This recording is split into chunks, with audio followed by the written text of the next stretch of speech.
انت ما تعرفيش مراتي عامله ازاي. دي ما فيهاش ريحه الانوثه. صحيح انها جميله ومتعلمه وجدعه وطيبه، لكن انا مش حاسس ان انا عايش مع واحده ست. انا حاسس ان انا عايش مع واحد صاحبي. سمعت قبل كده الجمله دي كتير. الجمله دي سمعناها كتير قوي، وانا لما قعدت مع مرات الراجل ده لقيتها طيبه وجدعه ومثقفه وجميله جدا، وكل ده ما فيهاش ريحه الانوثه.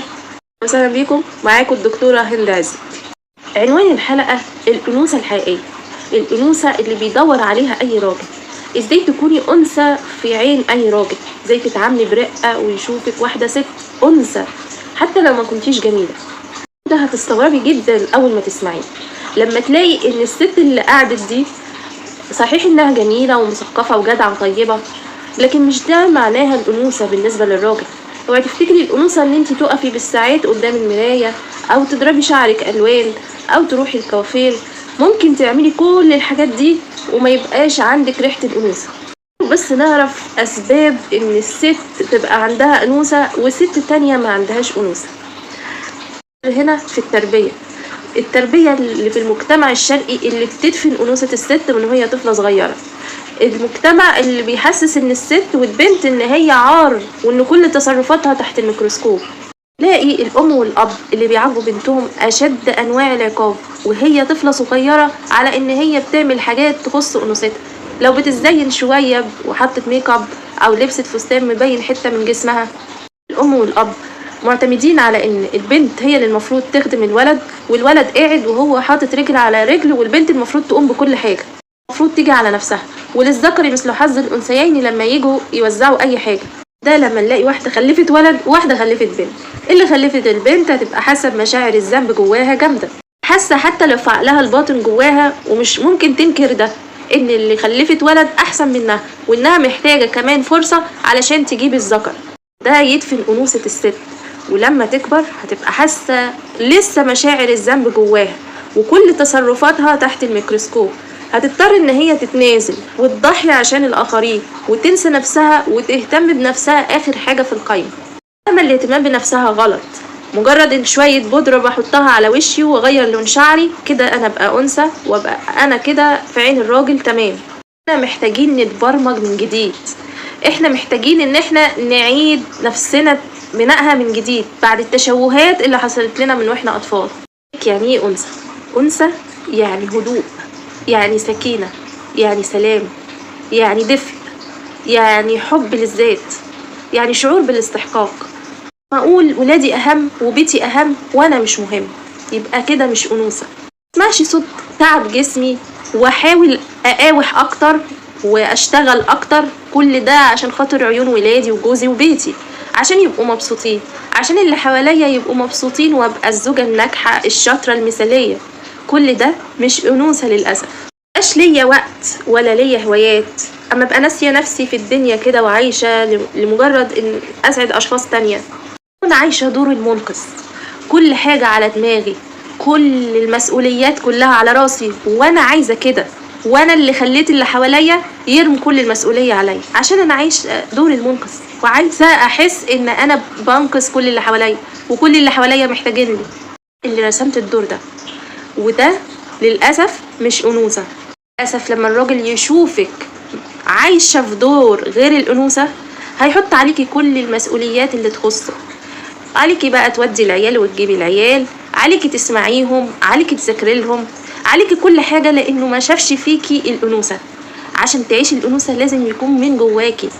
الراجل ما بيشوفش الست أنثى لما تكون أنثى صدامية. يعني إيه؟ ما عندهاش ذكاء في الرد، ما بتعرفش ترد، صوتها عالي جدا، تكوني على حق وبتدافع عن نفسك بس للأسف ما عرفتيش توصلي له الرسالة المهمة أهم من أخذ الحق، إن انتي أنثى. هو حاسس إن انتي أنثى خلاص خدتي حقك، هو في موقف وعمال يزعق وانتي عمالة تجادلي وتشد قصاده، وبالتالي هو مش هيحس إن انتي أنثى في الموقف ده. الست اللي هيحس إنها أنثى حتى لو كانت على حق هتقوم في الموقف ده تسكت وتعيط. هيبقى احسن حاجة بالنسبة للراجل ان الست دي على حق ووصلت الرسالة بطريقة غير مباشرة. طموحها دهيت هياخد ويدي معاها في الكلام، وهتوصل له الرسالة اللي هي عايزاها بعد كده بكل هدوء ومنتهى السهولة. من صفات عدم الأنوثة مطاردة الراجل في كل حاجة انت ماشية وراه، بتراقبيه على التليفون، كل شوية تتصلي عليه انت فين واتأخرت ليه وتلوميه وتحاسبيه. ان بقى اللي كل شوية انت فين ورحت فين وجيت منين. الست الأنثى ما تطاردش الراجل، تخليه هو اللي يطاردها ويهتم بيها ويجري وراها، تحس من جواها ان هي تستحق. لما تحس من جواها انها تستحق الحب وانها تتشاف والاهتمام، هيوصل ده لجوزها بطريقة غير مباشرة. الرسائل اللي احنا ما بنوصلهاش بالكلام بتوصل بالافعال. لما احس بقيمة نفسي ان انت كل شوية تقولي له انت ما بتهتمش بيا، انت ما عندش بتحبيني زي الاول، اللي هي أنثى بتبقى شايفة نفسها تستحق الحب والاهتمام، وإن الناس كلها تهتم بيها، وإن الراجل ده مش هو محور الكون اللي هيديها احتياجاتها وبس. ده في مليون حاجة عندها، مليون هدف في حياتها بيرويها وبيشبعها بالاهتمام وبالحب وبيوصلها الاستحقاق ده. انت ما عملتش كده، انا عندي مليون حاجة تديني وتشبعني. الست اللي الراجل بيخاف منها، بيخاف تستغنى عنه، دايما بيبقى في مغامرة وحاسس انها حاجة صعبة لانها صعبة المنال. بتطلب احتياجاتها، يعني بتقول له انا محتاجة ان انت تهتم بيا، محتاجة ان انا اتحب، بس بدون ما تلومه وبدون ما تجري وراه وتزن عليه. متحقش، ما بتفضلش بقى في حالة حرمان شديد والكوباية بتاعتها فاضية، بتحاول تملاها من حاجات تانية كتير علشان هو ما يدوسش عليها ويعمل اي حاجة له احساس ان هي مش قادرة تستغنى عنه فيستغنى عنها. الست مش مضمونة. هي دي الأنثى اللي دايما بيسعى الراجل عايز يبذل مجهود عشان يوصل لها. يعني ايه انا ما اديلوش حب واهتمام؟ اديله منتهى الحب ومنتهى الاهتمام، بس انا ما بديش جرعة كبيرة مرة واحدة. انا شوية اروي الارض بالتنقيط وشوية ارويها بالغمر. يعني الست تنوع في الفاظ الحب لجوزها، مش على طول يا حبيبي. الست تحسسه ان في حاجات تانية مهمة في حياتها احيانا غيره، واحيانا تحسسه ان هو كل حياتها، على حسب الموقف. فهو شوية تدي قوي وشوية تسحب علشان يحس ان في مجهود لسه محتاج يبذله. حقيقية يعني طاقة متجددة، يعني طاقة كبيرة جدا هو بيحس بيها وبتنعكس عليه. يعني مثلا حاجة جديدة انا عايزة اتعلمها، شفت معلومة جديدة عايزة اعرف عنها اكتر، عايزة ادور اكتر، عايزة يبقى لي وقت لنفسي احس كده بالاسترخاء، عايزة يبقى لي صحاب يبقوا سند ليا، يبقوا منفس ليا، اعرف حاجات اكتر في التربية عن ولادي واتعلم حاجات جديدة، يحس ان عندك جديد. الست دي عندها بحر من التجديد، مش مجرد بس ان انا اغير حاجة مكان حاجة، لا ده في البيت وفي الشكل وفي الانثى من جواها. الحقيقية مش هي اللي تضيع ملامح وشها وصحتها وجسمها في شغل بره وشغل جوه وتطحن هنا وهنا وهنا. بشتغل وبحقق ذاتي ووجودي وكياني بره صحيح في الشغل، بس في نفس الوقت انا محافظة على انوثتي. حتى لو انا بشتغل مدية للشغل حقه ومدية لبيتي حقه، مدية لنفسي حقها. اهم حاجة ده في الموضوع كله علشان ابقى انثى حقيقية، مدية لنفسي حقها. بقى الصدمة الكبيرة، تعرفوا ان الاحتواء مش انوثة. راجل يكون جاي من الشغل ومتضايق ومتعصب ويطلع همه فيا علشان انا احتويه ويضربني، دي مش انوثة. اسمح للي قدامي يتخطى حدوده معايا، يبقى انا كده مش انوثة. اهل جوزي او حد من اهل جوزي يعاملني بعدم احترام، او ان انا حق مكتسب المفروض اعمل واشتغل وان انا جاية خدامة، كده مش انوثة.